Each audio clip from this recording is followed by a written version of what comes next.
Good morning to all of you. Let's continue chapter number 4, chemical kinetics. In previous video, we discussed about rate law equation, rate law expression, and rate constant, and also discussed about specific rate of reaction, and also discussed order of reaction. और हम last जो video था उसके अंदर ये question solve कर रहे थे। हमने कहा कि आपके पास में N2O5 है और उस N2O5 का आप डिकम्पोजिशन कराते हैं, इस तरीके से उसकी बैलेंस इक्वेशन होगी।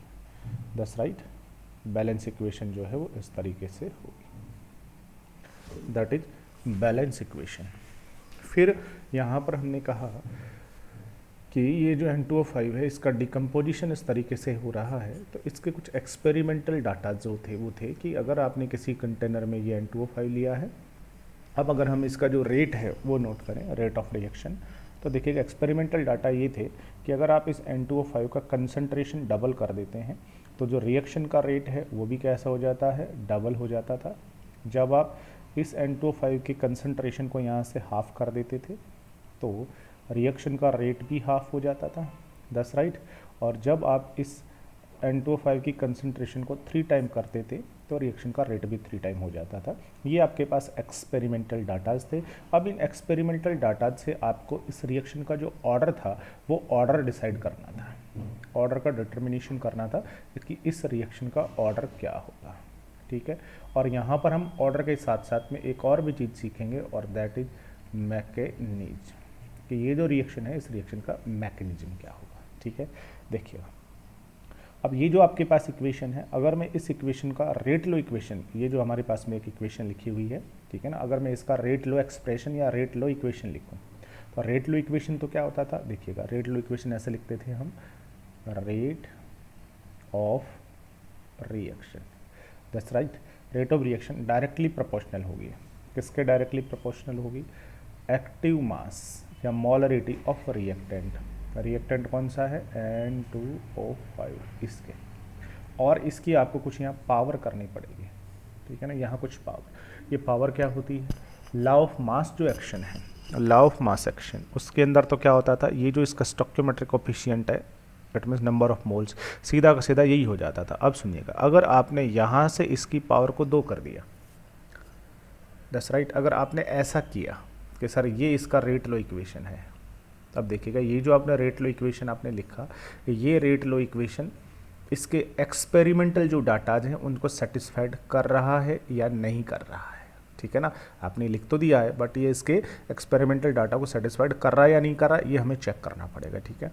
तो अब अगर मैं इसको थोड़ा सा आगे लिखूँ तो मैंने लिखा कि रेट ऑफ रिएक्शन, प्रोपोर्शनल को हटाया, इज इक्वल टू के, रेट कांस्टेंट हो गया है N2O5, और पावर आपने कितना किया है उसका 2 कर दिया है, किसका कोडिंग कर दिया आपने, सीधा सीधा आपने उसका रेट लो इक्वेशन लिखा तो उसका जो स्टोइकियोमेट्रिक कोफिशिएंट था वो सीधा आपने पावर के फॉर्म में लिया है। आपने कहा कि सर ये इसका रेट लो इक्वेशन है। अब आपको चेक करना है कि ये जो रेट लो इक्वेशन है एक्चुअल में ये तो प्रैक्टिकली डिसाइड होता है और आपने उसको सीधा थ्योरेटिकली देख करके आपने लिख दिया, ठीक है ना। तो अब ये थ्योरेटिकली आपने लिख दिया है, बट ये थ्योरेटिकल जो वैल्यू है ये इन प्रैक्टिकल डाटाज को एक्सप्लेन करती है या नहीं करती है, या ये जो थ्योरेटिकल वैल्यू है ये प्रैक्टिकल जो डाटाज है उनको एक्सप्लेन करेगी या उनसे मैच करेगी या नहीं करेगी, चेक करते हैं। देखिएगा सबसे पहली कंडीशन में आपने क्या किया है, जो रिएक्शन का रेट है, अच्छा उससे पहले मैं थोड़ा सा काम और कर लेता हूँ, उससे पहले मैं काम करता हूँ रेट ऑफ रिएक्शन, ठीक है ना। इसको मैं लिख दूँ R1, R1 is the rate of reaction, start का रेट है R1 इज इक्वल टू क्या है, is equal to rate constant K, rate of reaction जो था इनिशियल शुरू वाला उसको मैंने क्या कर दिया है, R1 कर दिया है, ठीक है, is equal to K N2O5 की पावर 2, ठीक है। अब देखिएगा, अब मैं ये कंडीशन लगा रहा हूँ, पहली कंडीशन में मैंने क्या किया, मैंने कहा कि जब हम इसका कंसंट्रेशन डबल करते हैं तो रेट डबल हो जाता है, ठीक है। पहले जो रेट था उस रेट से, जिस रेट से पहले रिएक्शन हो रही थी, जब कंसंट्रेशन को तुमने डबल किया तो रेट भी डबल हो गया। अब हम इस चीज़ को यहाँ पर अगर अप्लाई करें तो देखिएगा डाटा सेटिस्फाइड होता है कि नहीं होता। पहले रिएक्शन का रेट था R1, K(N2O5) की पावर 2। अब आपने क्या किया है, जो N2O5 है उसका कंसंट्रेशन डबल कर दिया, N2O5 का कंसंट्रेशन डबल कर दिया। तो नया जो रेट होगा, देखिएगा नया जो रेट होगा, नया रेट जो है उसको मैंने क्या लिख दिया, R2 लिख दिया, नया rate. That's right, that is new rate. New rate is equal to क्या होगा, K। और N2O5 जो था उसकी कंसंट्रेशन को आपने कर दिया डबल, N2O5 की कंसंट्रेशन को आपने डबल कर दिया, ठीक है। और पावर तो 2 ही रहेगी क्योंकि आपने ऐसा उसके थ्योरी को देख करके लिख दिया है। अब देखिएगा नया जो रेट आपके पास आने वाला है that is R2। R2 is equal to क्या आ जाएगा, K। अब देखिएगा ये जो 2 पावर है, ये 2 पावर इस 2 की भी होगी और N2O5 की भी होगी। जब इस 2 को आप बाहर निकाल देंगे तो 2 की पावर 2 करेंगे तो K इंटू 2 की पावर 2 और N2O5 की पावर 2, और 2 की पावर 2 का मतलब 2 जब 4 हो जाएगा। तो जो नया जो रेट आने वाला है R2 इज इक्वल टू होगा 4 इंटू क्या होगा, इंटू 2 जब 4 हो गया, इंटू बच क्या गया है, K बच गया है, N2O5 बच गया है और 2 हो गया है। That's right. अब देखिएगा ये इनिशियल रेट था, इसको मैं इक्वेशन 1 कह दूं, ये मेरे पास में सेकंड कंडीशन पर रेट आ गया, इसे इक्वेशन 2 कह दूं। इक्वेशन 1 और 2 को कंपेयर करूं तो देखिएगा जो आपके पास में K N2O5 का पावर 2, ये पूरा का पूरा जो है ये पूरा किसके इक्वल होता है, R1 के। इस पूरे की जगह मैं R1 प्लेस कर सकता हूं। तो बताइएगा क्या होगा रिलेशन, कि जो R2 बाद का जो रेट है वो बाद का रेट क्या हो गया है, 4 इंटू हो गया है R1। तो बाद वाला जो रेट है, जब तुमने कंसंट्रेशन को डबल कर दिया, कंसंट्रेशन को डबल जब आपने किया है, तो बाद का जो रेट है वो रेट देखिएगा क्या हो गया, वो इनिशियल जो रेट था उस इनिशियल रेट से 4 टाइम हो गया है, ठीक है। बाद का जो रेट है ये क्या हो गया है, 4 टाइम हो गया है of initial rate, initial rate.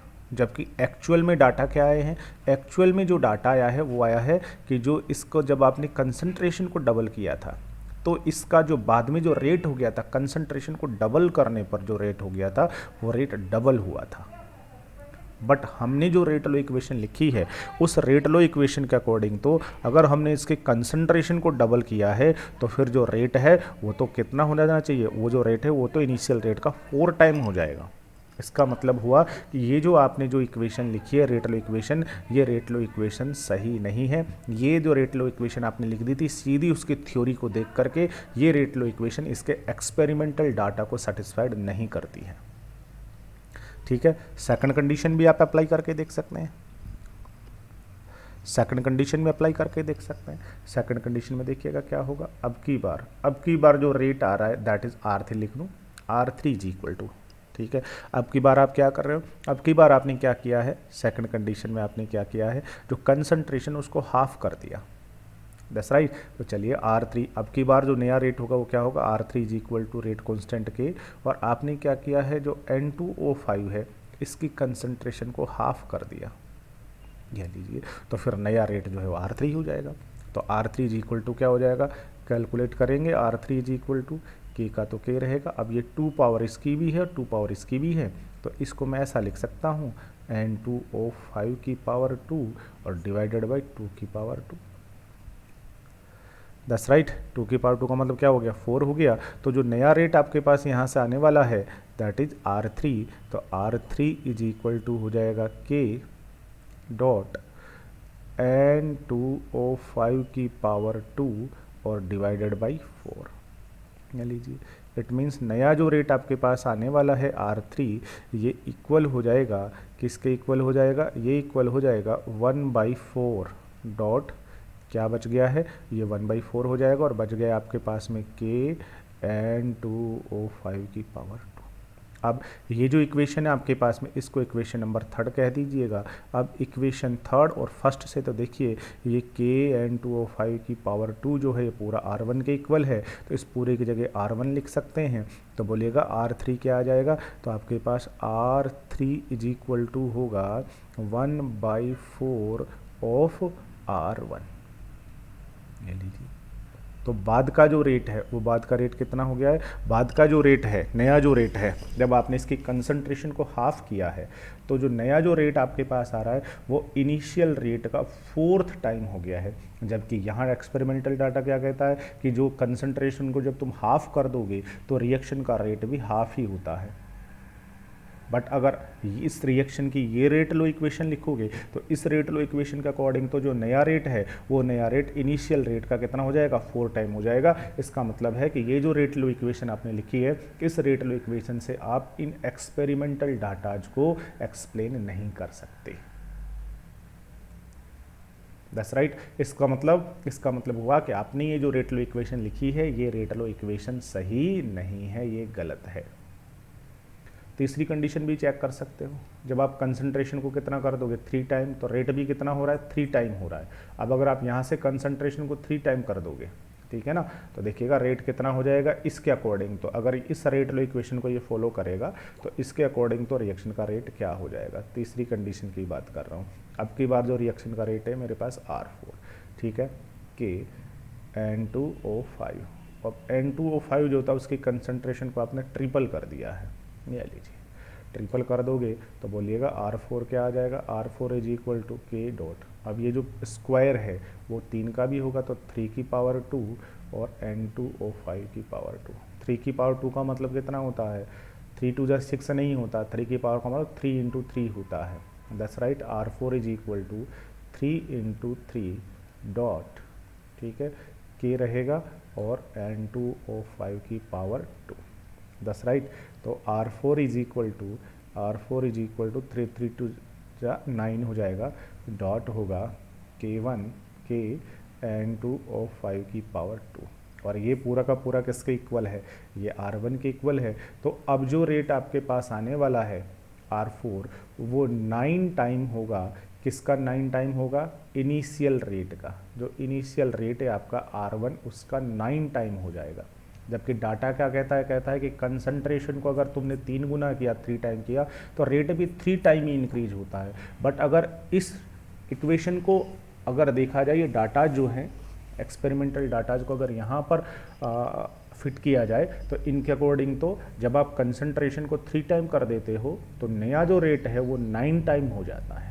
जबकि एक्सपेरिमेंटली ऐसा नहीं होता, एक्सपेरिमेंटली तो 3 टाइम करने पर 3 टाइम ही होता है। That's right. तो बताइएगा ये जो आपने इस रिएक्शन के लिए, ये जो आपकी ये जो रिएक्शन थी, इस रिएक्शन के लिए जो आपने ये जो रेट लो इक्वेशन लिखा, बोलिएगा ये रेट लो इक्वेशन क्या इन डाटाज को, एक्सपेरिमेंटल जो डाटाज हैं क्या इनको ये सेटिस्फाइड कर रहे हैं। ये जो रेट लो इक्वेशन आपने लिखा, क्या ये rate law equation in experimental datas को सेटिस्फाइड कर रहा है, तो आप कहेंगे नहीं सर, ये जो रेट लो इक्वेशन आपने सीधा देख करके लिख दिया था, ये rate law equation in experimental datas को सेटिस्फाइड नहीं करता है। इसका मतलब ये जो आपके पास इक्वेशन है, ये इक्वेशन इस रेट लो एक्सप्रेशन को फॉलो नहीं करती है। That's right. इसको फॉलो नहीं करेगी तो फिर बताइएगा किसको फॉलो करेगी, तो हम कहेंगे देखिएगा किसको फॉलो करेगी, तो कहीं ना कहीं तो कुछ गड़बड़ हो रही है। किसको फॉलो करेगी, तो देखिएगा किसको फॉलो करेगी। अब मैं इन सबको रफ कर दूं और फिर दोबारा से बात करूं, ठीक है।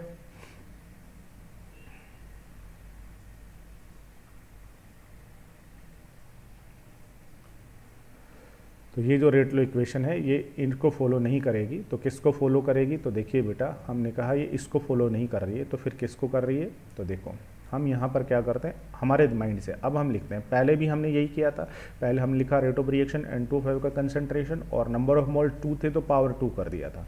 अब हम कहते हैं नहीं, इसका जो रेट ऑफ रिएक्शन है, रेट ऑफ रिएक्शन ये डायरेक्टली प्रोपोर्शनल होगा, किसके डायरेक्टली प्रोपोर्शनल होगा, एक्टिव मास ऑफ N2O5 के, बट इसकी जो पावर है ना वो पावर 1 होगी, पावर 1 होगी, इसकी 1 पावर के डायरेक्टली प्रोपोर्शनल होगा। That's right. कहोगे सर 1 क्यों कर दिया, हमने कहा एक बार चेक करके देख लीजिए, ठीक है। तो फिर रेट लो एक्सप्रेशन क्या बना कि rate of reaction is equal to K N2O5 की पावर 1, ये इसका रेट लो इक्वेशन होगा। हमने कहा कि ये रेट लो इक्वेशन है, तो देखते हैं ये एक्सपेरिमेंटल डाटाज को सेटिस्फाइड करेगा या नहीं करेगा, ठीक है। तो मान लीजिए स्टार्टिंग में जो इसका रेट है दैट इज R1, तो R1 इज इक्वल टू क्या है, R1 इज इक्वल टू के स्टार्टिंग में जो इसका रेट ऑफ रिएक्शन है वो R1 है, R1 is equal to K N2O5 की पावर 1, यह लीजिए। अब हमने क्या किया, इसकी कंसंट्रेशन को क्या कर दिया, डबल कर दिया। कंसंट्रेशन को डबल करूंगा तो अब इसका रेट चेंज हो जाएगा। अब जो इसका रेट है इसको मैंने R2 से लिखा, तो R2 इज इक्वल टू क्या होगा, के, इसकी कंसंट्रेशन को मैंने डबल कर दिया, N2O5 की कंसंट्रेशन को डबल किया, पावर 1, इस इक्वेशन को फॉलो कर रहा है। अब 1 पावर का मतलब इसकी पावर 1 रहेगी, और 1 पावर ही किसकी होगी, 2 की। 2 की 1 पावर का मतलब 2 होता है, 2 को आप आगे ले आएंगे तो बताइएगा अब जो रेट आपका आएगा R2 इज इक्वल टू क्या होगा, 2, ठीक है, 2 टाइम, और क्या हो जाएगा, KN2O5। इसको इक्वेशन नंबर 1 कह दीजिए, इसे इक्वेशन नंबर 2 कह दीजिए। दोनों को कंपेयर जब आप करेंगे, ठीक है ना, दोनों को कंपेयर करेंगे तो ये पूरा का पूरा जो है ये किसके इक्वल होगा, R1 के। तो बोलिएगा यहाँ से क्या होगा, यहाँ से जो R2 है ये R2 बराबर होगा 2 इंटू R1 के, 2 इंटू R1, ठीक है। तो बताइएगा बाद का जो रेट है, नया जो रेट है रिएक्शन का, वो क्या होगा, वो इनिशियल जो रेट था बताओ उससे डबल हो गया कि नहीं हो गया। नया जो रेट है वो इनिशियल रेट का डबल हो गया। और एक्सपेरिमेंटल डाटा भी यही कह रहा है कि जब आप कंसंट्रेशन को डबल कर देते हो तो रिएक्शन का रेट भी क्या हो जाता है, डबल। और देखिएगा कंसंट्रेशन को जब तुमने डबल किया है तो जो नया रिएक्शन का रेट है वो इनिशियल रेट से डबल हो गया। इसका मतलब ये इस एक्सपेरिमेंटल डाटा को सेटिस्फाइड कर रहा है। दस राइट। सेकेंड डाटा को भी चेक कर लेते हैं एक बार, ठीक है। सेकेंड डाटा को भी चेक करते हैं।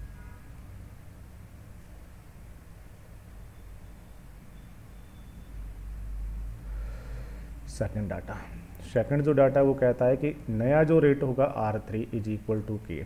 अब आपने जो कंसंट्रेशन है N2O5 का, उस N2O5 के कंसंट्रेशन को क्या कर दिया है, हाफ कर दिया है, और पावर 1। इस इक्वेशन के अकॉर्डिंग आप रेट को कैलकुलेट करेंगे, पावर 1। दस राइट। तो बताइएगा अब की बार R3 इज इक्वल टू क्या हो जाएगा, R3 इज इक्वल टू आपका रहेगा के, ठीक है, N2O5 की कंसंट्रेशन की पावर 1 और 2 की पावर भी 1 करने का मतलब 2 हो गया सीधा सा। दस राइट, 2 हो गया। इसको इक्वेशन नंबर 3 कह दीजिए। अब इक्वेशन फर्स्ट और थर्ड से देखिएगा ये जो पूरा का पूरा है ये किसके इक्वल होता है, R1 के। तो बोलिएगा अब की बार जो R3 है वो किसके इक्वल होगा, इस पूरे की जगह R1 लिखोगे, R1 divided by 2, R1 divided by 2, ठीक है ना। तो जो आपका R3 है वो R3 क्या हो जाएगा, जो R1 जो था, जो इनिशियल जो रेट है उस रेट को 2 से डिवाइड करोगे तो नया रेट आएगा। तो नया जो रेट है वो इनिशियल रेट का हाफ हो गया कि नहीं हो गया। इसका मतलब इस डाटा को भी सेटिस्फाइड किया है, और सेम एज ऐसे ही किसको सेटिस्फाइड करेगा, ये तीसरे डाटा को भी सेटिस्फाइड कर देगा, ठीक है ना। जब कंसंट्रेशन को 3 टाइम कर दोगे तो नेक्स्ट कंडीशन आप देख लीजिए। जब आप कंसंट्रेशन को 3 टाइम कर दोगे तो नया जो रेट है R4 इज इक्वल टू के, कंसंट्रेशन को 3 टाइम कर दिया है तो 3N2O5 पावर 1 होगा आपका। 3 को बाहर ले आएंगे तो R4 इज इक्वल टू क्या होगा, R4 इज इक्वल टू होगा 3, ठीक है। और साथ में क्या हो जाएगा, डॉट के N2O5 की पावर 1, इक्वेशन नंबर इसे 4 कह दीजिए। अब इस पूरे की जगह आपका क्या आ जाएगा, इस पूरे की जगह R1 आ जाएगा। तो बताइएगा जो R4 है नया रेट वो 3 टाइम हो गया है R1 के। तो देखिए, तो बेटा ये जो आपका एक्सपेरिमेंटल डाटा जो था, ये जो आपके पास एक केमिकल रिएक्शन थी, और इस केमिकल रिएक्शन के जो एक्सपेरिमेंट, ये केमिकल रिएक्शन है, और इसके ये जो एक्सपेरिमेंटल डाटा जो आपके पास यहाँ से आए हैं, इन एक्सपेरिमेंटल डाटाज को हम ये जो हमने पहले जो रेट लॉ इक्वेशन लिखा था उसकी स्टोइकियोमेट्री को देख करके, उससे जब हमने इनको एक्सप्लेन किया तो ये जो रेट लॉ इक्वेशन था वो उसके एक्सपेरिमेंटल डाटा को एक्सप्लेन नहीं कर रहा था। तो हमने कहा कि ये जो रिएक्शन है, इस रिएक्शन का रेट लॉ इक्वेशन ये नहीं होगा। और ऐसा हमने प्रीवियस वीडियो में भी कहा है कि रेट लॉ इक्वेशन जो होते हैं ये केवल प्रैक्टिकली डिसाइड हो सकती है। दैट्स राइट, प्रैक्टिकल डाटा हमारे पास में ये है, इसका रेट लॉ इक्वेशन आपने ये लिखा, इससे डिसाइड नहीं होगा, ठीक है बेटा। उसके बाद में अब हमने कहा इससे नहीं हो रहा है तो फिर कौन सी, तो फिर हमने लिखा कि ये रेट लॉ इक्वेशन। और देखिएगा इसका जो एक्सपेरिमेंटल डाटा जो थे वो डाटा किसके साथ में मैच हो रहे हैं, या किस रेट लॉ इक्वेशन से एक्सप्लेन हो रहे हैं। ये जो आपने रेट लॉ इक्वेशन लिखा है इससे एक्सप्लेन हो रहे हैं, तो इसका जो रेट लॉ एक्सप्रेशन है वो ये वाला होगा। दैट्स राइट, इसका जो एक्सपेरिमेंटल डाटा या एक्सपेरिमेंट एक्सप्लेनेशन है वो ये वाला होगा। तो इसका जो रेट लॉ इक्वेशन है वो रेट लॉ इक्वेशन ये होगा, दैट्स राइट। ये जो रेट लॉ इक्वेशन है ये इसके डाटाज को एक्सप्लेन कर रहा है, ठीक है। तो ये जो रेट लॉ इक्वेशन है ये इसका गलत होगा, ठीक है ना। तो आप किसी भी रिएक्शन को देख करके सीधा नहीं बताएंगे कि उसका रेट लॉ इक्वेशन क्या है, क्योंकि रेट लॉ इक्वेशन जो है या रिएक्शन का जो रेट होता है ये रेट तो हम केवल प्रैक्टिकली ही कैलकुलेट कर सकते हैं। जो प्रैक्टिकल डाटा उसके आए हैं उन प्रैक्टिकल डाटाज के according he rate of reaction जो है उसको कैलकुलेट किया जाता है, ठीक है। जिस तरीके से यहाँ पर इस रिएक्शन के जो प्रैक्टिकल डाटा हमारे पास थे उससे हमने उसका रेट लॉ इक्वेशन ये हमने लिखा है, ठीक है। अब सुनिए, अब ये जो रेट लॉ इक्वेशन आपने लिखा है इस रेट लॉ इक्वेशन से हम ये जो रिएक्शन हमारे पास में है इस रिएक्शन का मैकेनिज्म जो है वो डिजाइन कर सकते हैं, मैकेनिज्म, ठीक है ना। अगर ये रिएक्शन आप ऐसा भी समझ सकते हैं कि सर ये रिएक्शन अगर ऐसे ही हो रही होती, बिल्कुल ऐसे की ऐसे ही होती, तब तो फिर इसका स्टोइकियोमेट्रिक कोएफिशिएंट 2 है तो फिर तो पावर 2 ही होना चाहिए था, पावर 2 होना चाहिए था, तो रेट लॉ इक्वेशन फिर तो वही वाला बनना चाहिए था।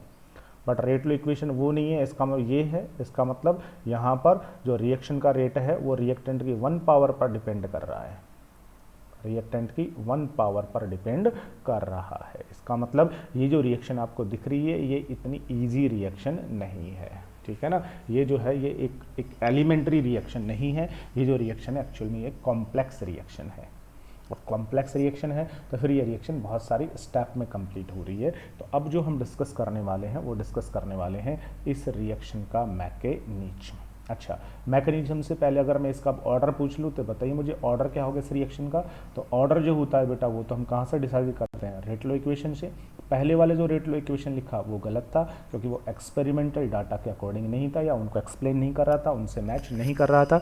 लेकिन अब की बार जो रेट लॉ इक्वेशन लिखा है ये करेक्ट है, ये एक्सपेरिमेंटल डाटा को एक्सप्लेन करता है। तो ये जो आपके पास में रेट लॉ इक्वेशन आ गया है, इस रेट लॉ इक्वेशन के अंदर जो रिएक्टेंट है उन रिएक्टेंट की जो पावर का सम होता है वही उसका ऑर्डर होता है, और यहाँ रिएक्टेंट की पावर 1 है इसलिए इसका जो ऑर्डर होगा वो 1 होगा। इसका मतलब ये जो है ये एक फर्स्ट ऑर्डर रिएक्शन है, ये जो है ये एक फर्स्ट ऑर्डर रिएक्शन है, that's right, that is first order reaction.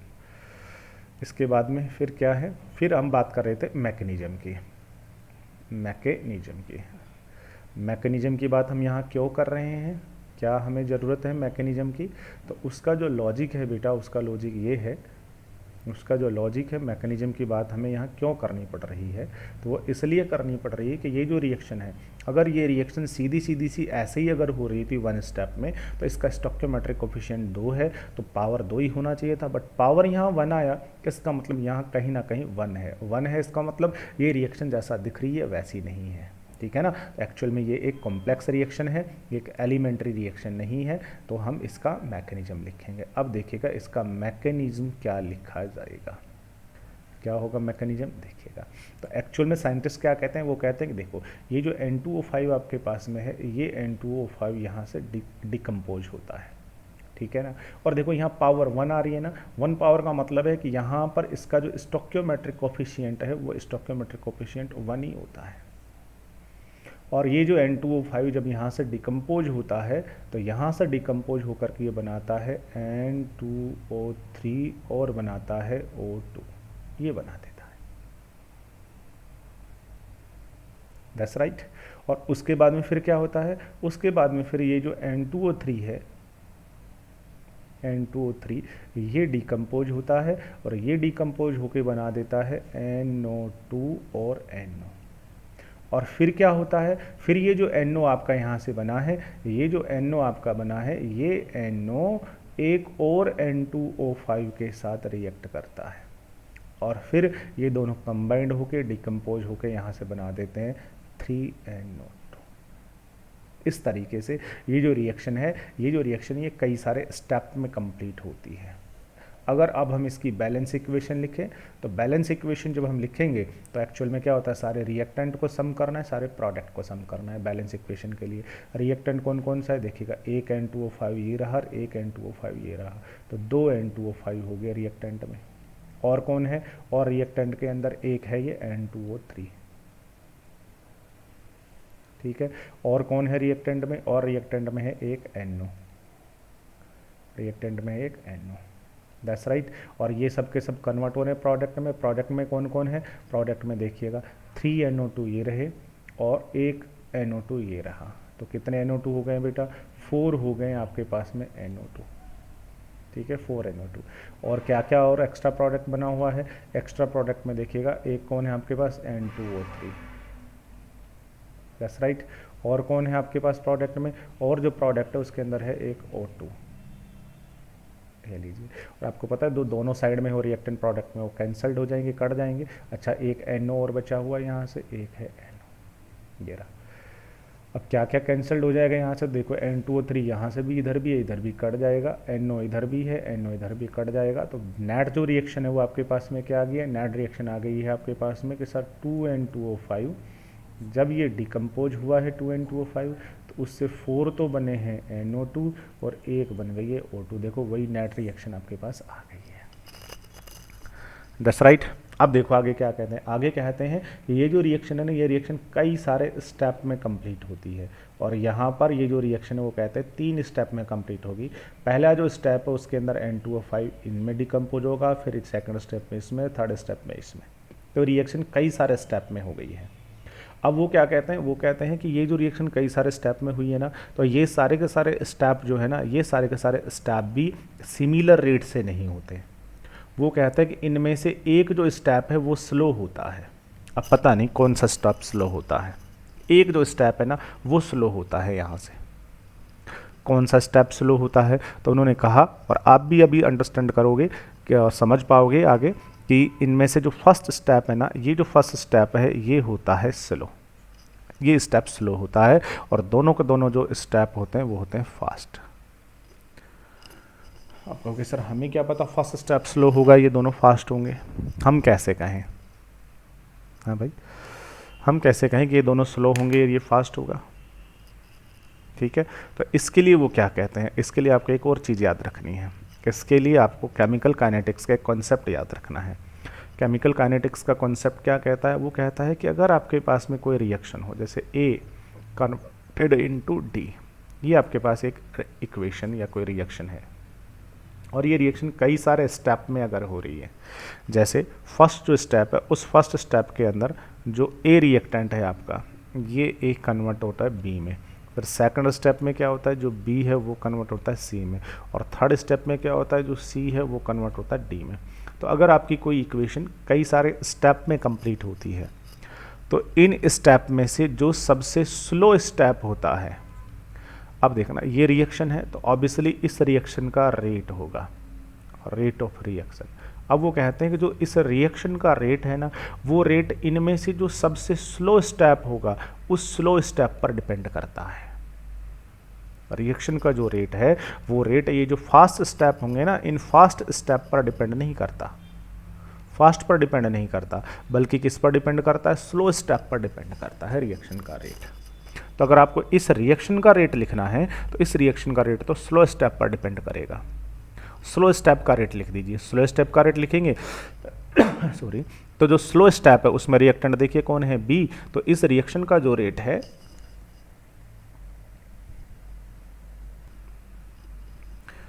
इस रिएक्शन का जो रेट है वो रेट इस B की कंसंट्रेशन पर, या B का जो एक्टिव मास है ना उस पर डिपेंड करेगा। बाकी जो और हैं इनके स्टेप पर डिपेंड नहीं करेगा, या इनकी कंसंट्रेशन पर डिपेंड नहीं करेगा। A की कंसंट्रेशन पर रिएक्शन का रेट डिपेंड नहीं करेगा, C की कंसंट्रेशन पर रिएक्शन का रेट डिपेंड नहीं करेगा, B की कंसंट्रेशन पर डिपेंड करेगा। इस स्लो स्टेप के अकॉर्डिंग रिएक्शन का रेट होगा, ऐसा केमिकल काइनेटिक्स कहती है। अब आप कहोगे सर हम ऐसा कैसे मान लें? तो आप समझ सकते हो, देखना कैसे समझ सकते हैं।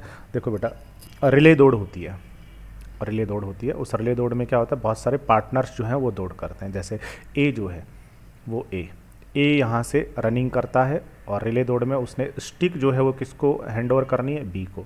फिर B जो है वो रनिंग करता है, उसने स्टिक किसको हैंड ओवर करनी है? C को। फिर C जो है वो रनिंग करता है, उसने स्टिक किसको हैंड ओवर करनी है? D को। और फिर जो D है ये रनिंग करता है और ये फाइनल पॉइंट पर पहुँचाता है। ये होती है रिले दौड़।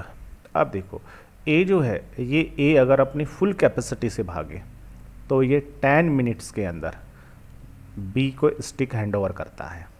बी जो है ये भी फुल स्पीड से भागे, फुल पावर से, ये भी 10 मिनट के अंदर सी को हैंड ओवर करता है स्टिक। फिर सी जो है ये भी 10 मिनट के अंदर डी को हैंड ओवर करता है स्टिक, और फिर डी भी 10 मिनट के अंदर फाइनल पॉइंट के ऊपर पहुंचा देता है।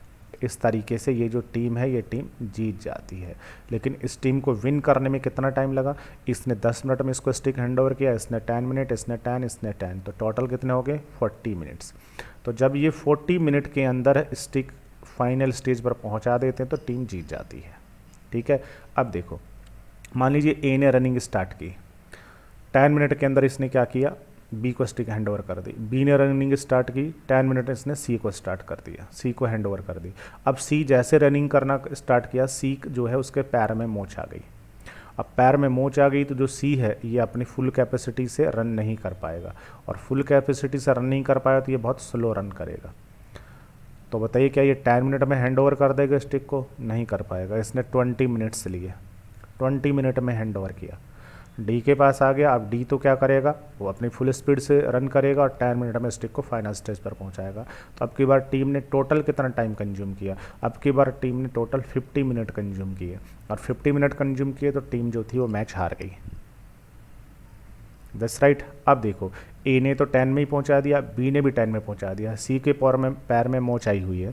अब देखो सी जो है, अगर ये सी अपने दर्द को सहन कर ले, सी, और दर्द को सहन करके बेटा ये अगर यहाँ से 16 मिनट में ही अगर स्टिक डी को पहुँचा दे तो ये तो 10 मिनट में आगे हैंड ओवर कर देगा, फाइनल स्टेप पर पहुँचा देगा।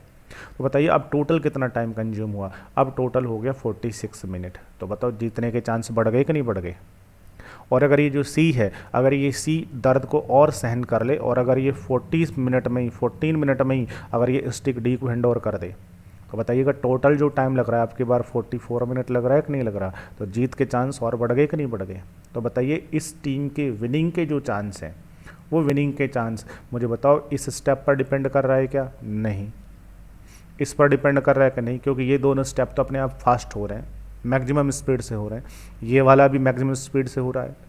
तो विनिंग का जो टाइम है, टीम की जो विन है, टीम की विनिंग का जो रेट है, ठीक है ना, वो किस पर डिपेंड करेगा? वो इस स्टेप पर डिपेंड करेगा, क्योंकि ये वाला स्टेप जो था यही कैसा हो रहा है? स्लो हो रहा है। तो सेम उसी तरीके से, बिल्कुल उसी तरीके से रिले रेस होती है ना, उसी तरीके से, ठीक है ना। अगर कोई रिएक्शन कई सारे स्टेप में कंप्लीट होती है तो उस रिएक्शन का जो रेट है वो सबसे स्लो स्टेप पर डिपेंड करता है। अगर आपको उस रिएक्शन का रेट लिखना है तो स्लो स्टेप वाले का रेट लिख दीजिए, ठीक है। और बताइए ये जो स्लो स्टेप है इसका रेट क्या हो जाएगा? इसका रेट होगा rate is equal to rate जो है directly proportional to active mass of B, और इस स्लो स्टेप का रेट है ना, यही बनेगा रेट ऑफ रिएक्शन। ये लीजिए यही होगा। ये कौन कहता है? ये कहता है केमिकल काइनेटिक्स, ठीक है। तो ये केमिकल काइनेटिक्स की एक प्रिंसिपल या एक थ्योरी है जो तुम्हें याद रखनी है, ठीक है। अब देखिएगा, अब ये जो हमारे पास में केमिकल काइनेटिक्स की थ्योरी आई है का रिएक्शन का रेट स्लो स्टेप पर डिपेंड करता है। अगर हम इस थ्योरी को यहाँ पर अप्लाई करें, ठीक है, यहाँ पर अगर हम इस थ्योरी को अप्लाई करें, यहाँ पर थ्योरी को अप्लाई कर रहे हैं, अभी हमने क्या एज्यूम किया हुआ है? अभी जो हमने माना हुआ है वो माना हुआ है कि ये जो रिएक्शन थी ये 3 स्टेप में कंप्लीट हो रही है, और इन तीनों स्टेप में से भी जो सबसे फर्स्ट स्टेप है वो कैसा हो रहा है? वो हो रहा है स्लो, ठीक है।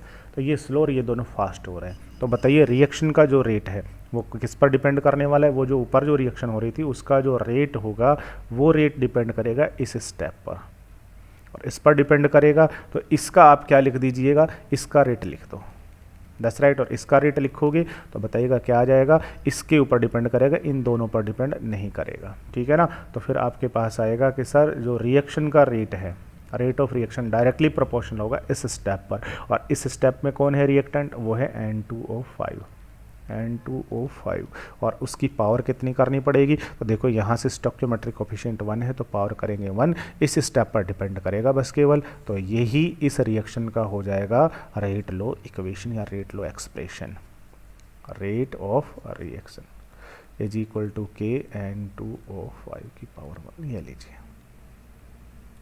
इस तरीके से इसका जो रेट लो इक्वेशन जो आपने पहले निकाला हुआ था उससे जब आपने इसका मैकेनिज्म डिजाइन किया तो आपने कहा सर इसका मैकेनिज्म ये होगा। आप कहोगे यही क्यों होगा और इसमें भी ये स्टेप स्लो होगा। अब आप कहोगे नहीं सर ये स्टेप स्लो नहीं है, हम तो ये कहेंगे ये वाला स्टेप स्लो है।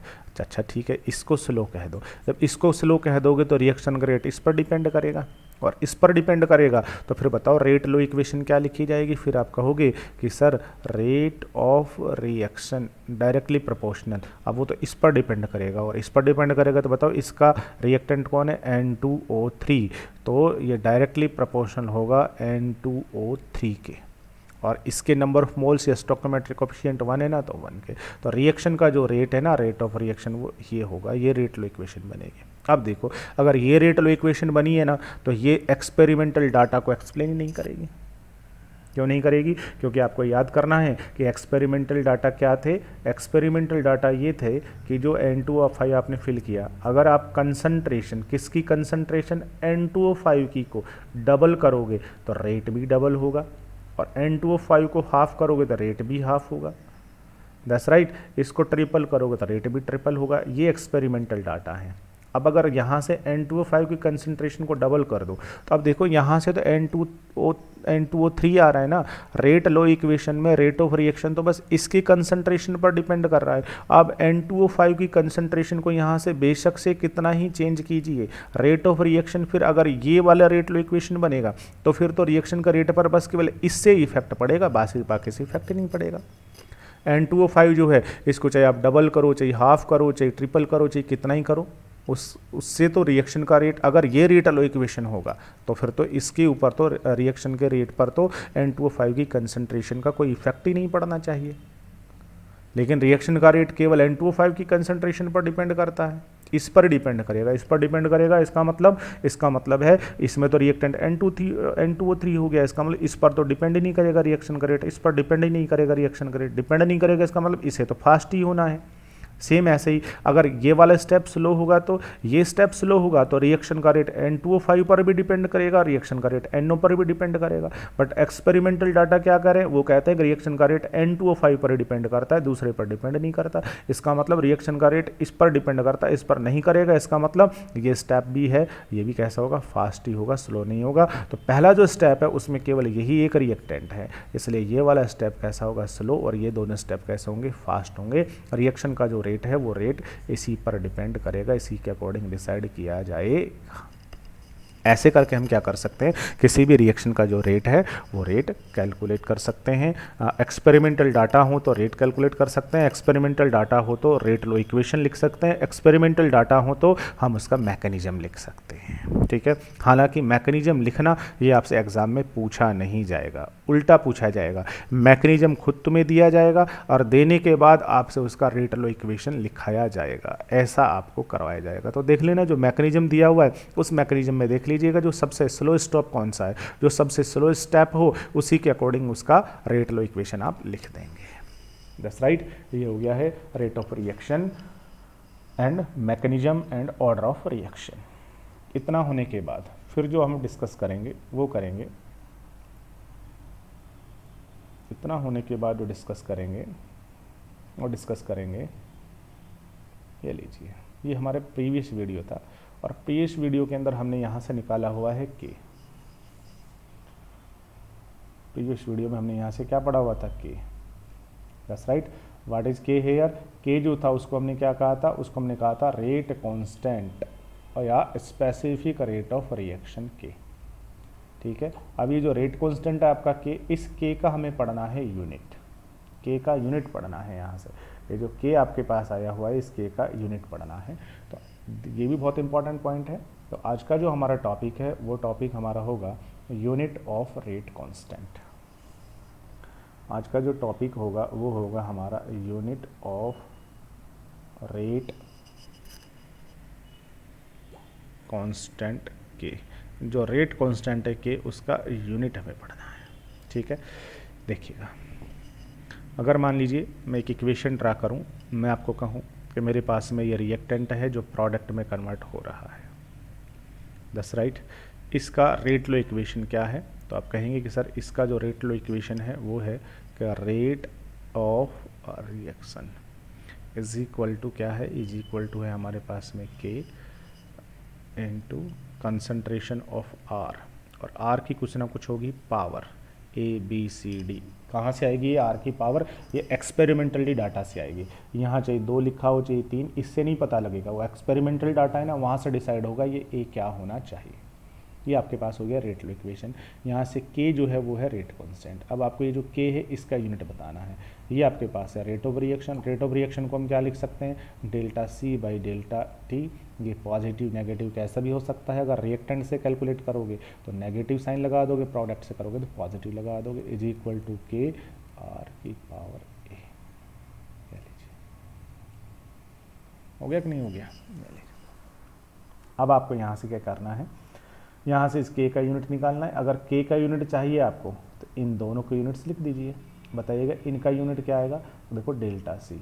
डेल्टा सी क्या है? डेल्टा सी है हमारे पास कंसंट्रेशन डिवाइडेड बाय ये क्या है? Change in time. तो concentration time is equal to क्या है? इज इक्वल टू है आपके पास के, और ये आर। आर का क्या है? ये एक्टिव मास। एक्टिव मास का मतलब क्या है? मोलरिटी। मोलरिटी या मोलर कंसंट्रेशन। तो ये भी आपके पास जो है, ये भी क्या है? ये भी आपके पास में कंसंट्रेशन ही है, बट इस कंसंट्रेशन की पावर ए है।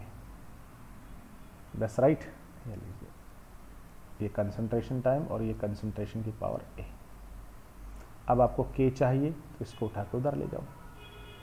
तो के चाहिए, इसको उठा के उधर ले जाऊँ तो बोलिएगा क्या आ जाएगा मेरे पास में? मेरे पास आ जाएगा के का यूनिट इज इक्वल टू, इसका इधर लाके डिवाइड लगाओगे तो इधर आपके पास है क्या ऑलरेडी?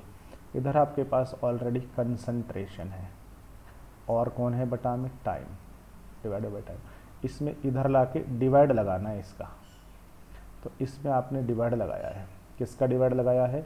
इसमें आपने डिवाइड लगाया है कंसंट्रेशन की पावर ए का। अब अगर इस डिवाइड को मैं मल्टीप्लाई में कन्वर्ट कर दूं तो इसके डिवाइडेड 1 लगा के ये अपोजिट हो जाएगा। तो के इज इक्वल टू क्या आ जाएगा? के इज इक्वल टू आपके पास आ जाएगा कंसंट्रेशन डिवाइडेड बाय टाइम और मल्टीप्लाई बाय क्या हो जाएगा? 1 बाई कंसंट्रेशन की पावर ए। ठीक है, अब इस कंसंट्रेशन को ऊपर ले जाऊं तो मेरे पास के इज इक्वल टू क्या आ जाएगा? तो के इज इक्वल टू मेरे पास यहाँ से आ गया है, ये कंसंट्रेशन तो रहेगी ऐसे की ऐसे, ठीक है, और डिवाइडेड बाय टाइम भी रहेगा, और ये वाली कंसंट्रेशन ऊपर चली गई है तो ये जो कंसंट्रेशन है ऊपर जाएगी। जब ये कंसंट्रेशन ऊपर जाएगी तो इधर ये वैल्यू पॉजिटिव है, पावर ऊपर जाके नेगेटिव हो जाएगी, तो negative A. That's right, negative A हो गया है। अब देखो ये जो कंसंट्रेशन है इसकी पावर 1 होगी, किसी की पावर 1 तो हमेशा रहेगी। अब देखो कंसंट्रेशन की पावर 1, कंसंट्रेशन की पावर -a। तो देखिएगा जब दो वैल्यू हों और उन दोनों का अगर बेस इक्वल हो तो उनकी पावर्स क्या हो जाती हैं? ऐड हो जाती हैं, जब वो किस में हो? मल्टीप्लाई में। ऐसा आपने पढ़ा हुआ होगा, जैसे 10 की पावर 6 हो और 10 की पावर ही 5 हो, और अगर ये दोनों मल्टीप्लाई में हैं तो फिर इनका जो बेस है वो तो यही रहेगा और पावर्स ऐड हो जाती हैं 6 + 5, तो ये आपके पास आएगा 10 की पावर 11 हो जाएगा। तो ऐसे ही ये बेस है कंसंट्रेशन, इसकी पावर 1, इसकी पावर -a, ठीक है, और दोनों मल्टीप्लाई में तो पावर का सम हो जाएगा। पावर का सम करोगे तो बोलो के इज इक्वल टू क्या आ जाएगा? के इज इक्वल टू जो है वो आपके पास आ जाएगा कंसंट्रेशन, और कंसंट्रेशन जो है उसकी पावर हो जाएगा 1 - a, और डिवाइडेड बाई क्या रहेगा? डिवाइडेड बाई हो जाएगा टाइम। ठीक है, अब यहाँ से देखिएगा, यहाँ से क्या करेंगे? यहाँ से ये जो टाइम है इस टाइम को उठा के ऊपर ले जाओ, यहाँ से जो टाइम है इस टाइम को उठा करके ऊपर ले जाइए। तो के इज इक्वल टू क्या हो जाएगा? देखो के इज इक्वल टू आपके पास हो गया है, जो कंसंट्रेशन है उस कंसंट्रेशन की पावर हो गया है 1 - a। ठीक है, टाइम जो था ये टाइम, इसकी पावर भी यहाँ 1 रहेगी, ऊपर ले जाओगे -1, तो फिर हो गया है जो टाइम आपके पास में है ये टाइम, इसकी पावर हो जाएगी -1। अब के इज इक्वल टू क्या होगा? अब आपको याद रखना है कंसंट्रेशन आपको किस में लिखना है? एक्टिव मास या मोलरिटी में। तो कंसंट्रेशन की जगह आपको लिखना है मोल पर लीटर। ये मोलरिटी है या मोल पर लीटर, तो इसको मैं लिखूंगा मोल पर लीटर, तो मोल बाई लीटर। और मोल बाई लीटर जो है, इस मोल बाई लीटर का जो पावर है ये पावर होगा 1 - a। ऐसे टाइम जो है मेरे पास में, इस टाइम को मैं लिखूंगा सेकंड में, तो टाइम की जगह मैंने लिखा सेकंड, और सेकंड जो है उसकी पावर भी कितना होगा -1। अब यहाँ से देखिएगा, यहाँ से इसको अगर मैं सॉल्व कर दूँ तो k इज इक्वल टू क्या आ जाएगा, k इज इक्वल टू आ जाएगा मोल की पावर क्या रहेगा 1 - a, ये लीजिए, डिवाइडेड बाई कौन होगा, डिवाइडेड बाई होगा लीटर, और लीटर जो है उस लीटर का पावर क्या होगा 1 - a, ब्रैकेट को हटा गया तो ये पावर इसका भी होगा, ठीक है। और इनटू क्या होगा, इनटू होगा सेकंड, और सेकंड का पावर होगा -1। अगर इस लीटर को उठा के ऊपर ले जाऊं तो फिर ये कैसा हो जाएगा, उल्टा हो जाएगा, तो क्या हो जाएगा मेरे पास में k इज इक्वल टू हो जाएगा मोल की पावर 1 - a, ठीक है। अब मैं किसको ऊपर ले गया हूँ, अब मैं ले गया हूँ लीटर को, अब लीटर को ऊपर ले जाऊंगा तो ये पावर रिवर्स हो जाएगी, तो या तो माइनस लगाओ या फिर क्या लिखो इसको a-1, तो मैं सीधे ही इसको क्या लिख देता हूँ a-1 कर देता हूँ, a-1, और उसके बाद में फिर कौन आ जाएगा सेकंड, और सेकंड इनवर्स। इस तरीके से जो k है उस k का यूनिट होगा 1 - a-1 एंड सेकंड इनवर्स। अब यहाँ से आपको याद रखना है, ये a जो था, इस a को ही हम क्या कहा करते थे, that is order of reaction, order of reaction. अगर ये a जो है ये ऑर्डर ऑफ रिएक्शन है तो फिर बोलिएगा k का यूनिट क्या बन गया, तो फिर k का जो यूनिट बना है वो k का यूनिट बन गया है, k का जो फाइनल यूनिट आपके पास आ गया है वो फाइनल यूनिट आपके पास आ गया है k इज इक्वल टू मोल, ठीक है, 1 - order of reaction litre.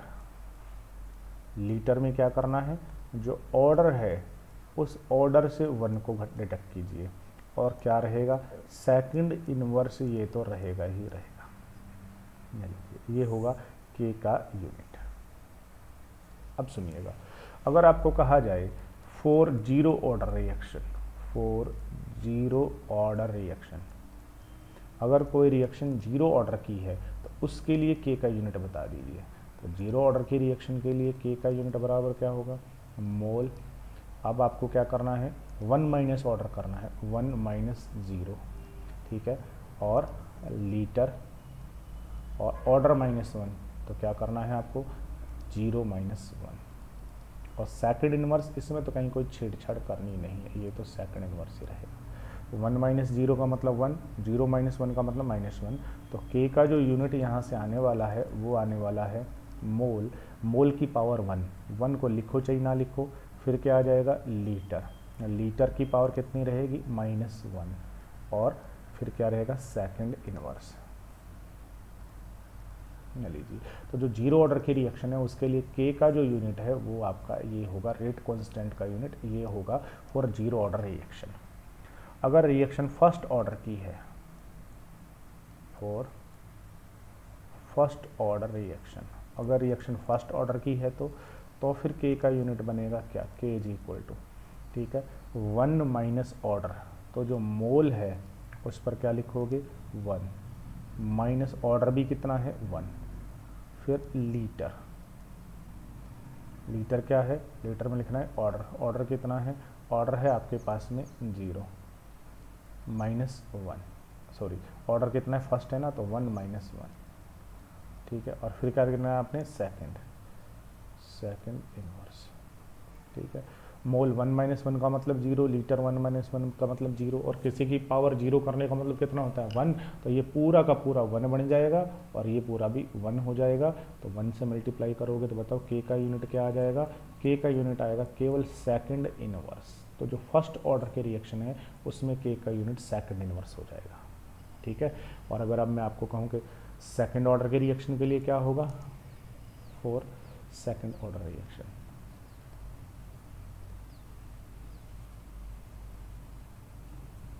Second order के रिएक्शन के लिए क्या होगा? सेकंड ऑर्डर के रिएक्शन के लिए जो रेट कांस्टेंट है K is equal to mole 1 minus order 1 minus order 2, फिर क्या आएगा लीटर, ऑर्डर माइनस 1, ऑर्डर कितना है 2 माइनस 1, और फिर क्या आएगा second inverse. K is equal to mole 1 minus 2 का मतलब मोल इनवर्स लीटर पर सेकेंड। इस तरीके से हम किसी भी रिएक्शन के रेट कांस्टेंट का यूनिट जो है वो कैलकुलेट कर सकते हैं, और ये कैलकुलेशन आपको आना भी चाहिए, और इसके बेस्ड एग्जाम में क्वेश्चंस होते हैं, याद रखना है। जैसे वो बोलेगा कोई रिएक्शन है, बोलेगा 2A is equal to product, ये एक रिएक्शन है, इस रिएक्शन का जो रेट कांस्टेंट है K, उसकी वैल्यू कितनी है? उसकी वैल्यू है 2 × 10⁻⁵ पर सेकेंड, ऐसे ये लीजिए। अब बताओ इसका ऑर्डर क्या होगा? तो ये जो रिएक्शन है इसके रेट कांस्टेंट की वैल्यू है, और इसका यूनिट देखिए सेकंड इनवर्स, और बताइए सेकंड इनवर्स किसका होता है? तो जो सेकंड इनवर्स होता है वो यूनिट जो है वो रेट कांस्टेंट के किसकी होती है? फर्स्ट ऑर्डर की। तो ये जो रिएक्शन है ये फर्स्ट ऑर्डर की होगी। इस तरीके के जो क्वेश्चंस हैं वो क्वेश्चंस एग्जाम में पूछे भी जाते हैं, और बहुत बार पूछा गया है। फर्स्ट ऑर्डर के रिएक्शन का रेट कांस्टेंट है उसका यूनिट लिखो, जीरो ऑर्डर का लिखो, सेकंड ऑर्डर का लिखो। MCQs में भी ऐसे जो क्वेश्चंस हैं वो क्वेश्चंस जर्नली पूछे जाते हैं। That's right. तो ये आपका हो गया है ऑर्डर ऑफ रिएक्शन और ऑर्डर ऑफ रिएक्शन का कैलकुलेशन, ठीक है, और रेट कांस्टेंट का यूनिट, किसी भी रिएक्शन का मैकेनिज्म कैसे लिखा जाएगा, और उसके साथ में एक बेसिक कॉन्सेप्ट भी हमने पढ़ा। और वो जो कॉन्सेप्ट था वो कॉन्सेप्ट क्या था कि अगर कोई रिएक्शन आपकी बहुत सारे स्टेप्स में कंप्लीट हो रही है तो फिर बेटा उसका जो रेट है वो रेट किस पर डिपेंड करेगा? उसका जो रेट है वो किस पर डिपेंड करेगा? उस रिएक्शन अगर बहुत सारे स्टेप में हुई है तो जो सबसे स्लो स्टेप होगा उस सबसे स्लो स्टेप पर रिएक्शन का जो रेट है वो रेट डिपेंड करता है, ठीक है। अब हम कुछ न्यूमेरिकल जो प्रॉब्लम्स हैं उनको सॉल्व करते हैं। That's right, some numerical problems. चलिए कुछ न्यूमेरिकल्स को अगर हम सॉल्व करें यहाँ से, देखो सबसे पहले क्वेश्चन देखिएगा। क्वेश्चन जो है वो क्या कह रहा है? Calculate the overall order of a reaction which has the rate expression. आपको उस रिएक्शन का ओवरऑल ऑर्डर कैलकुलेट करना है, और आपको क्या करा? रेट एक्सप्रेशन आपको दे रहा है। रेट एक्सप्रेशन, रेट एक्सप्रेशन का मतलब रेट लो आपको बता रहा है, ठीक है। क्या कह रहा है? कह रहा है कि कोई रिएक्शन है उसका जो रेट है इज इक्वल टू है K, और फिर कह रहा है A की पावर 1/2 और B की पावर 3/2। इस रिएक्शन का ऑर्डर बता दो। रेट एक्सप्रेशन तुम्हें दे दिया है, ऑर्डर बताना है। क्या आंसर आएगा? ऑर्डर जो होता है वो तो ये जो रेट एक्सप्रेशन होता है उसमें रिएक्टेंट की पावर्स जो है इसका जो सम होता है वही ऑर्डर होता है। तो order is equal to 1/2 + 3/2। That's right. कितना आ जाएगा? 1/2 3/2 करोगे तो कितना आ जाएगा? आपके पास 2 आएगा। सेकंड ऑर्डर की रिएक्शन है, ठीक है। ऐसे ही क्या कह रहा है? ऐसे ही कह रहा है सेकंड क्वेश्चन में कह रहा है कि जो रेट एक्सप्रेशन है इज इक्वल क्या है? Rate of reaction is equal to है K। A जो है उसकी पावर 3/2 और B है उसकी पावर है -1। अब बोलो इस रिएक्शन का ऑर्डर बता दो क्या होगा। अब आपको याद है ऑर्डर जो होता है वो तो क्या होता है? ये जो रिएक्टेंट की पावर्स होती हैं rate expression, rate law equation में, बाकी कहीं नहीं, इनका सम। तो 3/2 को और इसको किसको जोड़ना है? 1 को जोड़ देना है। तो कितना बच जाएगा आपके पास? 1/2 बच जाएगा। That's right. ये आपकी हाफ ऑर्डर की रिएक्शन हो जाएगी, ठीक है बेटा। ऐसे हम इसे कैलकुलेट कर सकते हैं। तो ये क्वेश्चन आपका हो गया है। आगे देखिएगा, एक क्वेश्चन और देखिएगा, बहुत इंपॉर्टेंट अच्छा क्वेश्चन है, एग्जाम में बहुत बार आते हैं इस तरीके के क्वेश्चन, आपके एनसीईआरटी बुक में भी हैं। क्या क्वेश्चन है? न्यूमेरिकल देखिएगा। क्वेश्चन क्या है? क्वेश्चन कह रहा है the rate of a gaseous reaction is how half when the volume of the vessel is doubled. देखना क्या कह रहा है।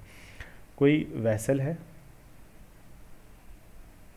ठीक है, उसमें कोई गैसियस रिएक्शन हो रही है, ये रिएक्टेंट है, ये प्रोडक्ट में कन्वर्ट हो रहा है। ठीक है, प्रोडक्ट में कन्वर्ट हो रहा है। क्या कर रहा है, the rate of a gaseous reaction is half, reaction का जो रेट है ये रेट क्या हो जाता है, हाफ हो जाता है, आधा हो जाता है, half when the volume of the vessel is doubled, अगर आप इसका वॉल्यूम जो है वो वॉल्यूम डबल कर दो, अगर आप इसका वॉल्यूम डबल कर देते हो तो इसका जो रेट है वो हाफ हो जाता है। ठीक है, तो इसका आप ऑर्डर कैलकुलेट कीजिएगा, find out the order of reaction. तो ये रिएक्टेंट है, प्रोडक्ट में कन्वर्ट हो रहा है आपका। ऑब्वियसली इस रिएक्शन की कोई रेट लो एक्सप्रेशन होगी, क्या होगा इसका रेट एक्सप्रेशन होगा, रेट को एक्सप्रेस करेंगे किसी ना किसी तरीके से। तो हमने कह दिया कि इसका जो रेट है वो है कि इस रिएक्शन का जो रेट है इज इक्वल टू के और रिएक्टेंट और इसकी पावर कुछ ना कुछ यहाँ से होगी, दैट्स राइट, इसकी पावर जो है वो कुछ ना कुछ होगी, अब पता नहीं, और जो पावर है वही तो इसका ऑर्डर होगा। अब पावर 1 2 3 4 कुछ भी हो सकती है, हमने मान लिया इसका पावर जो है वो n है, पावर जो है वो कितनी है n, दैट्स राइट। पहले जो रेट था वो था R1 इज इक्वल टू के आर की पावर n, पहले इनिशियल। अब आपने क्या किया है, अब देखो आपने क्या किया, अब आपने इसके वॉल्यूम को डबल कर दिया तो रेट आधा हो गया। वॉल्यूम को डबल करने का मतलब इसके वॉल्यूम को अगर डबल कर दोगे तो कंसंट्रेशन क्या हो जाएगी, तो कंसंट्रेशन आधी हो जाएगी, याद रखना है। किसी का भी वॉल्यूम डबल कर दो तो कंसंट्रेशन क्या हो जाएगी, आधी हो जाएगी, क्योंकि कंसंट्रेशन और वॉल्यूम एक दूसरे के इनवर्सली प्रोपोर्शनल होते हैं, रेसिप्रोकल होते हैं, ठीक है ना। वॉल्यूम डबल कर दिया तो कंसंट्रेशन क्या रह जाएगी, आधी रह जाएगी। जैसे कोई गैस है, गैस के 10 मोल कितने कंटेनर में प्रेजेंट है, ये जो कंटेनर है ये है 1 लीटर, तो यहाँ कंसंट्रेशन होगी 10 मोल पर लीटर। अब आपने क्या किया, इसी कंटेनर को आपने एक्सपेंड कर दिया, यहाँ से ये जो पार्टीशन है ये हटा दो, और अब इस पूरे का जो वॉल्यूम है वो है 2 लीटर। तो गैस के जो मॉलिक्यूल्स हैं वो गैस के मॉलिक्यूल्स यहाँ से निकल के यहाँ भी चले जाएंगे। अरे मोल तो 10 ही है ना, लेकिन वॉल्यूम कितना हो गया 2 लीटर। अब कितना, अब क्या होगा, अब 2 लीटर जो वॉल्यूम है उसमें नंबर ऑफ मोल्स कितने हैं, वो है 10 मोल। तो बताओ ना 1 लीटर में कितने होंगे, तो 10/2 इज इक्वल टू 5 मोल पर लीटर। पहले कंसंट्रेशन 10 मोल पर लीटर थी, अब वॉल्यूम डबल करते हैं 5 मोल पर लीटर हो गई है। तो वॉल्यूम को डबल करने का मतलब सीधा कंसंट्रेशन को हाफ कर दिया, तो रेट भी कैसा हो रहा है, हाफ हो रहा है। तो देखिएगा कंसंट्रेशन को हाफ कर रहे हो, आर को हाफ कर रहे हो, तो आपने क्या किया, आर को हाफ कर दिया, दैट्स राइट। तो नया रेट, नया जो रेट है आपका, नया रेट क्या है आपका R2 इसकी पावर n। तो जो R2 है, नया जो रेट है, ये नया रेट भी इनिशियल रेट का हाफ हो गया। तो R2 जो है वो R1/2 हो गया है। तो इस R2 की जगह क्या लिख दीजिए, R1/2 लिख दीजिए। तो R2 की जगह आप लिखेंगे R1/2 इज इक्वल टू के, नया जो रेट है वो पहले वाले रेट का हाफ हो गया है, और जब आपने कंसंट्रेशन को हाफ किया तो अब आपके पास में 2 इक्वेशन बन गई है, एक इक्वेशन नंबर ये और एक इक्वेशन नंबर आपके पास ये। दोनों को सॉल्व कर ली, दोनों को सॉल्व करेंगे तो या तो दोनों का डिवाइड लगा दो, एक काम और भी कर सकते हो, 2 को उठा के इधर ले जाओ। जैसे आप 2 को उठा के इधर ले जाओगे, बताओ क्या इक्वेशन बन जाएगी, R1 इज इक्वल टू बन जाएगा 2k r की power r divided by 2 r की पावर n। अब देखो r is equal to this and r is equal to this, दोनों इक्वल हैं, बताइएगा क्या हो जाएगा। इस पूरी वैल्यू को उठा के यहाँ से वहाँ रख दीजिए, यहाँ पर क्या आ जाएगा आपके पास आएगा 2 × k r की power 2 n is equal to आपके पास आ जाएगा k और r की पावर n। अब यहाँ से देखिएगा r की पावर n क्या रखा जाए, यहाँ से जो r है उस r की पावर को क्या रखा जाए,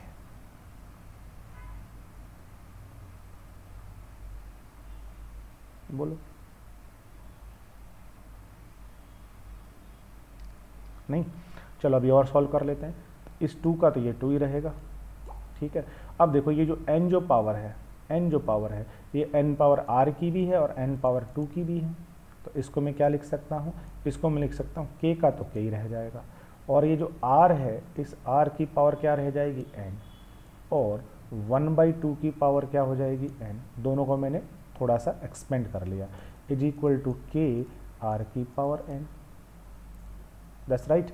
अब यहाँ से देखो ये k r की पावर n से k r की पावर n कैंसल्ड हो गया, तो इधर क्या बच गया 1 इज इक्वल टू 2 इंटू 1/2 की पावर n। बताइए 2 की पावर n यहाँ से क्या रखा जाए कि आंसर 1 आ जाए, ठीक है ना। अगर आपने 2 की पावर n की जगह, n जो था इस n की जगह अगर आपने 2 रख दिया, तो n की जगह 2 रखोगे तो 2 की पावर 4 हो जाएगा। तो आपका क्या आने वाला है फिर तो जब आप इसे सॉल्व करोगे तो आपके पास क्या आने वाला है, तो आपके पास आने वाला है 2 इंटू 1 की पावर 2 की पावर 2 कर दिया तो 2 की 2 4 हो गया, 2 इंटू 1/4 2 से 2, तो आंसर 1/2 आने वाला है। बट आंसर तो 1 आना चाहिए ना, तो n यहाँ क्या प्लेस किया जाए, तो केवल एक ही पॉसिबिलिटी है कि sir n is equal to 1 रख दीजिए। अगर आपने n इज इक्वल टू 1 रखोगे तो 2 की पावर 1 होते ही कितना हो जाएगा 2 से 2 कैंसल्ड और 1 आंसर आ जाएगा कि नहीं आ जाएगा। तो ये इक्वेशन केवल तभी करेक्ट हो सकती है, आंसर आपका 1 केवल तभी आ सकता है जब आप यहाँ n की जगह क्या रखेंगे 1 रखेंगे। That's right. तो n की जगह यहाँ 1 होगा और n इज इक्वल टू 1, और जो n आपका है यही क्या होगा ऑर्डर, तो इस रिएक्शन का ऑर्डर कितना होगा 1 होगा। ऐसे क्वेश्चन आपके एनसीईआरटी बुक में खूब सारे हैं, आपको सॉल्व करने आने चाहिए। That's right. आगे हम एक वीडियो बनाएंगे जिसके अंदर ऐसे खूब सारे जो क्वेश्चंस होंगे उन क्वेश्चंस को हम सॉल्व करेंगे। That's right. चलिएगा एक और न्यूमेरिकल अभी हम सॉल्व करते हैं, देखिएगा एक और न्यूमेरिकल जो है उसे हम सॉल्व करते हैं। क्या है, कह रहा है for the reaction A converted into B। Question है A converted into B, the rate of reaction become 3 time. जो रेट है रिएक्शन का, जो रेट है वो 3 टाइम हो जाता है, ठीक है ना। when the concentration of A is increased by 9 time, the rate of reaction become 3 time. Reaction का रेट कितना हो जाता है 3 टाइम हो जाता है जब आप क्या करते हो when the concentration of A is increased by 9 time. A का जो कंसंट्रेशन है जब आप इसे 9 टाइम इंक्रीज करते हो तो रिएक्शन का रेट 3 टाइम ही इंक्रीज होता है। What is the order of reaction, तो इस रिएक्शन का ऑर्डर बता दीजिए क्या होगा। अभी अभी हमने कैलकुलेट किया है ऐसा ही क्वेश्चन। जब आप इस रिएक्शन का, जब आप यहाँ से रिएक्टेंट का जो कंसंट्रेशन है ए का कंसंट्रेशन 9 टाइम इंक्रीज कर देते हो तो जो रिएक्शन का रेट है वो 3 टाइम हो जाता है। Then calculate the order of reaction, reaction का ऑर्डर कैलकुलेट कर दीजिए। What is the order of reaction, ठीक है। कैसे कैलकुलेट करेंगे, तो ये रिएक्शन हो रही है, ऑब्वियसली इसका कुछ ना कुछ रेट लो एक्सप्रेशन होगा। तो हमने लिख दिया कि सर इसका रेट लो एक्सप्रेशन क्या है, वो है रेट इज इक्वल टू के और ए की पावर कुछ ना कुछ होगा। हमने कहा ए की पावर n, जो n है यही आपका क्या है ऑर्डर है, यही ऑर्डर है। अब इस n को हम कैलकुलेट कैसे करें, ठीक है ना। तो इस समय जो रिएक्शन पहले जो हो रही थी उसको आप R1 कह सकते हो। पहले रिएक्शन का रेट R1 है, R1 इज इक्वल टू के ए की पावर n। अब आपने क्या किया, ए की कंसंट्रेशन को 9 टाइम कर दिया, तो 9 टाइम जब इसे कर दोगे तो आपने इसको 9a कर दिया, ठीक है। तो रिएक्शन का रेट कितना हो गया है, रिएक्शन का रेट है ये R2। तो जो R2 है वो R2 कितना है 3 टाइम हो गया है, मतलब R2 जो है वो पहले वाला जो रेट था उसका 3 टाइम हो गया है। तो R2 is equal to 3R1 हो गया है। तो इस R2 की जगह आपको क्या करना है 3R1 करना है। तो आप कहेंगे कि 3R1 इज इक्वल टू के, जब आपने ए की कंसंट्रेशन को 9 टाइम कर दिया है। तो ये लीजिए, अब यहाँ से आप इन दोनों वैल्यूज को रख सकते हैं, दोनों इक्वेशन को रख सकते हैं, दोनों का रेशो भी कैलकुलेट कर सकते हैं। दैट्स राइट, दोनों का रेशो कर लीजिए। इक्वेशन नंबर 1, इक्वेशन नंबर 2, दोनों का रेशो निकाल दीजिए, 1/2 कर दीजिएगा, ठीक है ना। तो क्या आ जाएगा आपके पास में, या 2/1 कर दिया 1/2, उससे कोई फ़र्क नहीं पड़ने वाला। तो आपके पास में आ गया है R1 इज इक्वल टू के ए की पावर एन, ठीक है, और डिवाइड कर दिया यहाँ से, क्या है 3R1 के 9A की पावर एन ले लीजिए, ठीक है। तो R1 से R1 कट जाएगा, क्या बच गया 1/3 इज इक्वल टू के से के कट गया, ठीक है। तो यहाँ ए की पावर एन, अब देखो यहाँ से क्या बचा, इसको आप सॉल्व करके लिख दीजिए। तो ऊपर तो आपके पास में है केवल ए की पावर एन, और नीचे जब इसे सॉल्व करेंगे तो इस एन को बाहर करेंगे, ब्रैकेट को हटाएंगे, तो एन जो है वो 9 का पावर भी बनने वाला है, ए का पावर भी बनने वाला है, ठीक है ना। तो यहाँ नीचे क्या आने वाला है, यहाँ आएगा 9 का पावर एन एंड ए का पावर एन। अब इससे ये कैंसल्ड हो गया, ठीक है। तो आपके पास आ गया 1/3 इज इक्वल टू, ऊपर कुछ बचा नहीं है, अपॉन 9 का पावर एन। अब बताइए कि इस 9 का पावर यहाँ कितना किया जाए कि आंसर यहाँ 3 आए, ठीक है। क्या है, अगर आपने 9 का पावर 2 कर दिया तो 9 की पावर 2 का मतलब 9 × 9 81, तो फिर तो आएगा 1/3 इज इक्वल टू 1/81। ये तो इक्वल नहीं हुआ, ये तो गलत हो गया। आंसर आपका 1/3 आना चाहिए। n हम यहाँ क्या लिखें, तो यहाँ n केवल एक ही हो सकता है कि यहाँ से ये जो 9 है, अगर इस 9 की पावर आप हाफ कर दो, हाफ का मतलब है अंडर रूट, ठीक है ना। जैसे a है, इसकी पावर हाफ का मतलब होता है a का अंडर रूट, तो 9 की पावर हाफ कर दो, तो 9 का अंडर रूट लोगे तो बताओ आंसर 3 आ जाएगा कि नहीं आ जाएगा। तो अब ये रिलेशन सही हो गया, तो इसका मतलब n की जगह आपको हाफ प्लेस्ड करना पड़ेगा। तो यहाँ से जो n है, इस n की वैल्यू क्या होगी, हाफ होगी यहाँ पर, और हाफ होगी, यही इसका क्या होता है ऑर्डर। तो इस रिएक्शन का जो ऑर्डर होगा वो होगा हाफ, ठीक है ना। हाफ ऑर्डर की रिएक्शन ये होगी। इस तरीके से किसी भी रिएक्शन में हम रिएक्शन का जो ऑर्डर है उस ऑर्डर को कैलकुलेट कर सकते हैं। That's right. ऐसे जो क्वेश्चन है वो आपके एनसीईआरटी बुक में है और आपको वो सॉल्व करने अब आप इन दोनों का ना रेशो भी निकाल सकते हैं, रेशो नहीं निकालते हैं ना, तो इनकी वैल्यू प्लेस कर दीजिए। यहाँ से जो R1 की वैल्यू यहाँ जो है ना, इस वैल्यू को यहाँ रख दीजिए, तब भी आंसर ये आने वाला है, ठीक है। कैसे आंसर ये आएगा, अभी हम इसे भी सॉल्व कर सकते हैं। कैसा आंसर यही आएगा, अभी हम इसे सॉल्व कर सकते हैं। देखो वैल्यू को रख देते हैं, ठीक है। देखिएगा 3 का तो 3 आपके पास में ये है, R1 की जगह आपने ये रखना है, R1 की जगह आपने ये रखना है, क्या रखना है, के ए की power n is equal to अब ये 3 का 3 R1 की जगह आपने वो रख दिया। रेशो निकालो दोनों इक्वेशन का या फिर वैल्यू प्लेस कर दो, उससे कोई फर्क नहीं पड़ता, ठीक है ना। तो अब आपके पास में ये के 9A की पावर n, अब ये तो आप इसको तो अभी फ़िलहाल यही रखो, इसको तो रखो 3KA की power n is equal to, अब इसे सॉल्व कर लो, k का k हो जाएगा, इसे सॉल्व कर लो, k का k हो गया, n पावर इसकी भी है इसकी भी है, ठीक है ना। तो पहले आप ये लिख दीजिए और फिर 9 की पावर n कर लीजिए। अब देख लीजिए इधर भी k है, k और a की पावर n, इधर भी k a की पावर n, तो इधर आंसर क्या बचा है, इधर आपका आंसर 3 आएगा, 9 की पावर n।